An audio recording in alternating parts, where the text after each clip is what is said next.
By 2050, over 220 million people may be forced to leave their homes. Some predictions go further, warning of as many as 1 billion. Today, climate change is no longer just a backdrop. It is a driving force of migration, profoundly shaping the choices of those who live. Che magari non viene percepito con estrema chiarezza, diciamo ne vengono percepiti di più gli effetti, ecco, quindi magari non c'è una consapevolezza specifica del fatto che i campi non danno più da vivere come una volta per il cambiamento climatico, ma semplicemente c'è questa fuga dalla campagna verso la città, dove però magari non c'è lavoro, quindi è tutto un concatenarsi di circostanze che non permettono più alle famiglie la sopravvivenza. We often hear about those who leave, but what about those who stay? How do they face the effects of climate change? To answer this question, we travel to Kenya and ask 5 people to share their stories.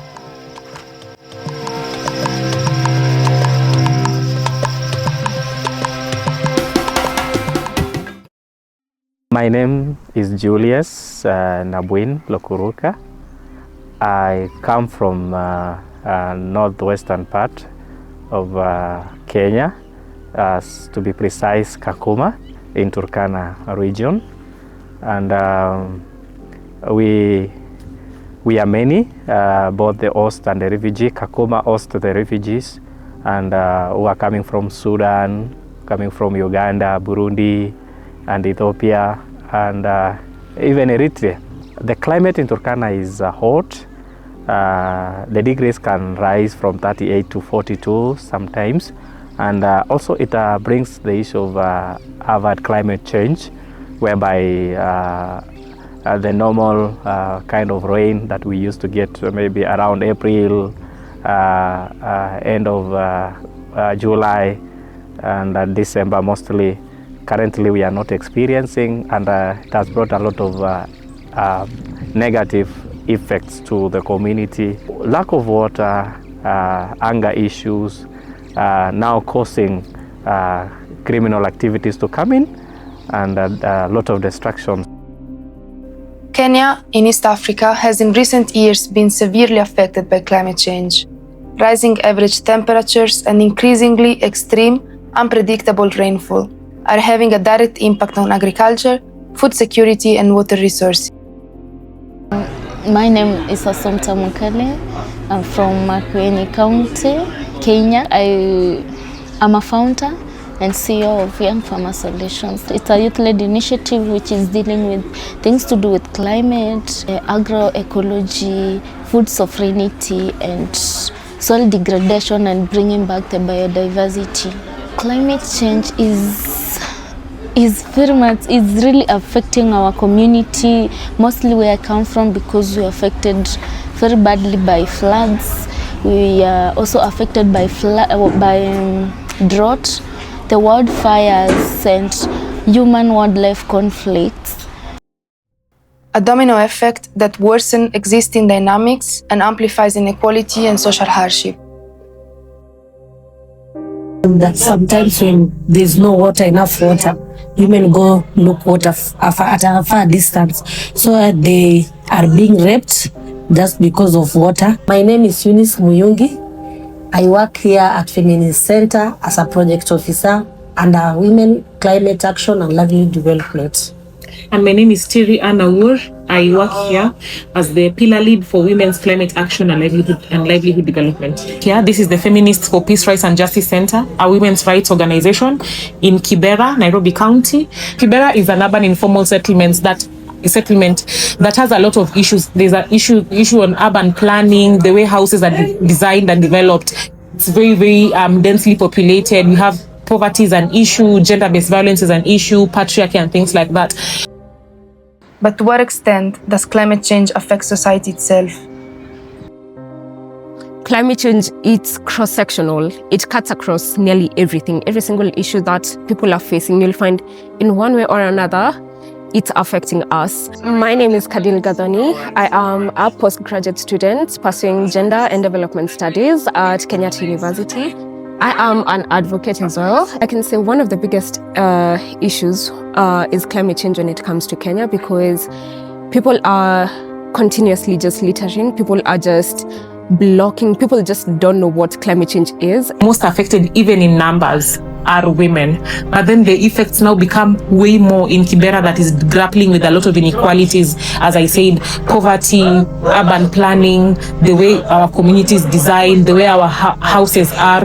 Think about heat waves in our houses that are 10 by 10 and they are iron sheet houses.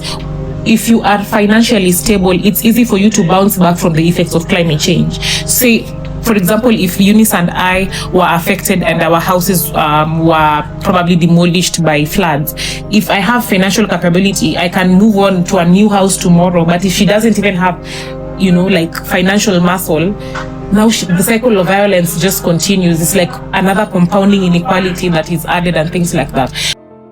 Despite the severe impact of the climate crisis in these areas, communities are often unaware of what is happening and of what the future may hold.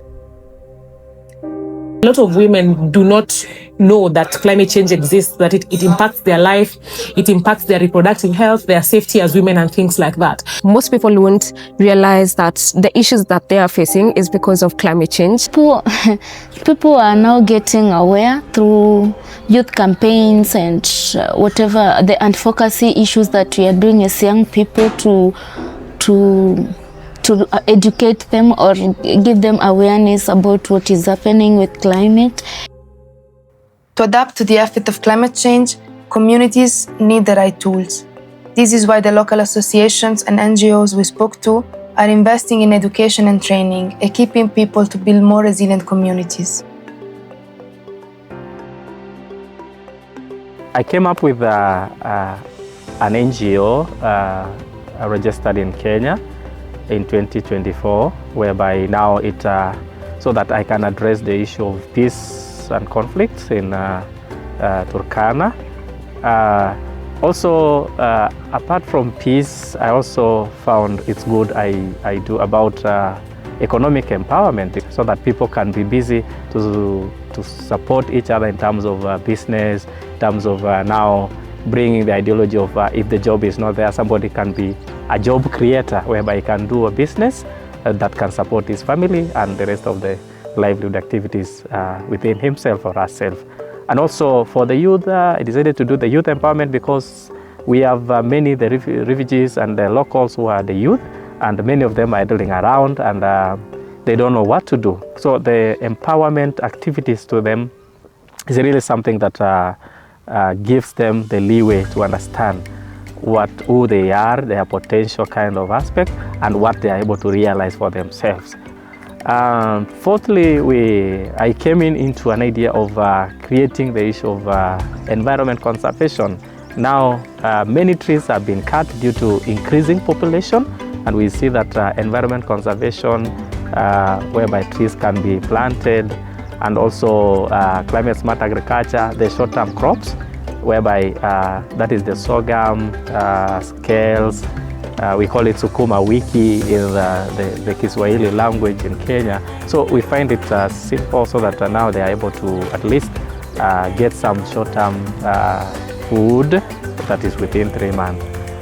Let's empower people to have their own businesses, but those that are climate smart, those that do not emit highly to high greenhouse emissions to the atmosphere. So we are teaching them how to diversify something that is kinder to the environment, but you will still make money and be in a position to cater for yourself and your children, and even to bounce back post the effects of climate change. Because climate change is here, it's not leaving tomorrow. So you have to adapt to it and you have to be resilient. We have movements and initiatives. Like for Ecovista movement, we usually do climate cafes.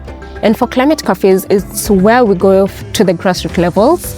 We talk to the people, we get to learn and also to get information from them. Because for us to help them, or for us to actually know what to give them or how to assist them, we must also learn from them. We train women on how to make soap. because most of them are not financially stable. Started during COVID-19. At that time, most women were just in the house because they lost their jobs. So they trained 20 women. So after that, after training 20 women, those 20 women, each woman was training again 10. So we trained them on how to market their soaps, how to do branding, like this one was.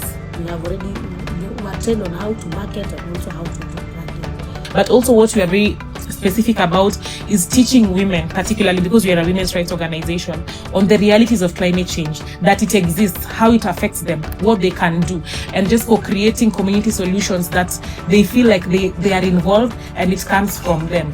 But we also work in partnership with organizations. With the local, opposite us is just the chief's office. They are very good partners of ours. So we work with the chief's office, we work with different community-based organizations.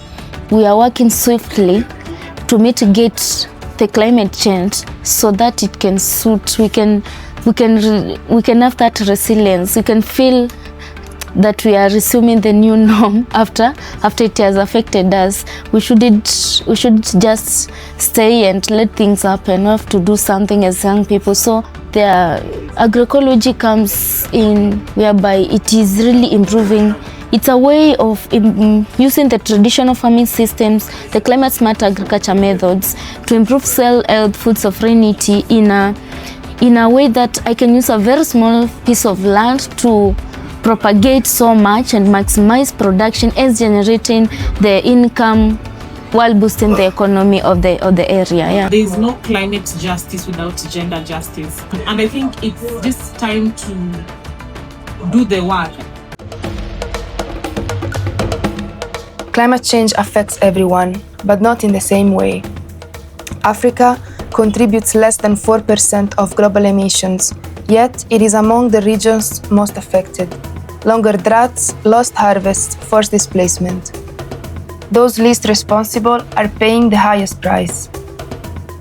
Awareness is the first step. We chose to follow the example of the people we met, amplifying their voices to spread their message, their resilience, their determination. Their example of collective mobilization, of communities confronting a crisis they did not create.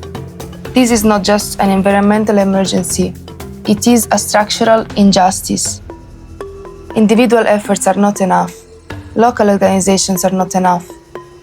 We need global mobilization. We need political will.